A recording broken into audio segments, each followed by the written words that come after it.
फरवरी का महीना चल रहा था, लेकिन अभी तक सर्दी कम नहीं हुई थी। गांव के कोने में लखन नाम का किसान और उसकी पत्नी सावित्री रहती थीं। लखन बहुत ही मेहनती किसान था। वह इस ठंड में भी रात को अपने खेतों की पहरेदारी करता था। उसकी आय का एकमात्र साधन खेती थी, जिससे उनका खर्च चलता था। इस समय खेतों से पर्याप्त आय नहीं होती थी। लखन दिन भर खेतों में काम करता और रात को अपने घर चला जाता। लखन अपनी पत्नी से कहता है, सावित्री, इस समय खेती सही से नहीं चल रही है। मुझे लगता है कि खेतों के अलावा कोई और भी काम करना पड़ेगा। फिर उसकी पत्नी कहती है, आप खेतों में ध्यान दीजिए, मैं कोई काम खोजकर कुछ कर लेती हूँ। लखन कहता है, नहीं सावित्री, तुमको काम करने की जरूरत नहीं है। मैं कुछ काम कर लूंगा, तुम घर का ध्यान रखोगी। फिर कुछ दिनों के बाद परिस्थिति बहुत ही गंभीर हो जाती है और लखन का खेतों में काम बंद हो जाता है, क्योंकि लखन बीमार हो गया था और एक तरफ सर्दी भी थी। अब घर की जिम्मेदारी सावित्री के ऊपर आ गई थी। वह कोई काम खोजने गांव में निकल जाती है, जहां पे उसकी मुलाकात एक औरत से होती है। उस औरत का नाम रेशमा था। रेशमा ने देखा कि सावित्री बहुत ही परेशान और थकी हुई थी। तभी रेशमा ने सावित्री से कहा, बहन, तुम इतनी उदास क्यों हो? फिर सावित्री ने रेशमा से कहा, बहन, मैं काम की तलाश कर रही हूँ। फिर रेशमा ने सावित्री से कहा, समझो, तुम्हारा काम हो गया।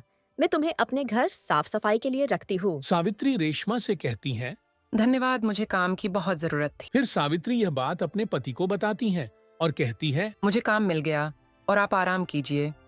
अभी आपको खेतों में काम करने की कोई जरूरत नहीं है। लखन कहता है, सावित्री, मैंने तुमसे मना किया था कि मैं ठीक हूं, तुमको काम करने की जरूरत नहीं, फिर भी तुमने काम किया। फिर सावित्री कहती हैं, मुझे मजबूरी में काम करना पड़ा। फिर इतना कहकर सावित्री चली जाती है। अगले दिन से सावित्री रेशमा के घर काम करने लगती है। सावित्री बहुत ही अच्छे से काम कर रही थी।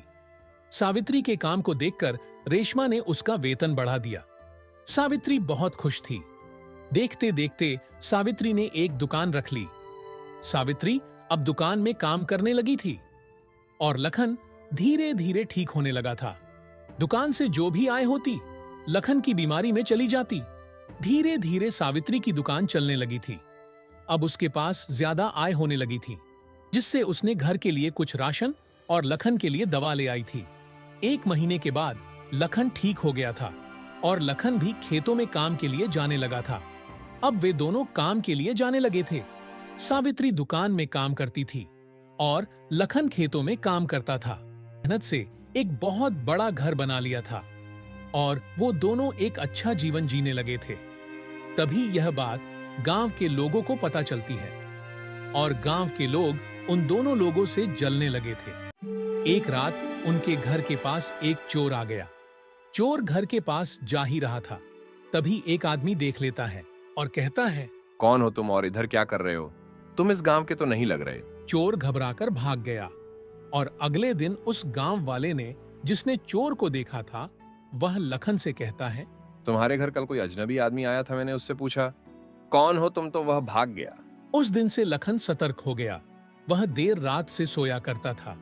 अगली रात जब वही चोर फिर से आता है, तब लखन उस समय जाग रहा था। लखन ने उस चोर को देख लिया। जैसे ही लखन चिल्लाया तो गांव वाले बाहर आ गए और वह चोर पकड़ा गया। उस चोर ने माफी मांगी और चोर ने कहा, मुझे माफ कर दीजिए, मैं आज के बाद चोरी नहीं करूंगा। और फिर उस दिन से नहीं दिखा था। अब फिर लखन और सावित्री का जीवन सही से चलने लगा था। उन्होंने बहुत संघर्ष किया, उन्होंने बहुत ही तरक्की की।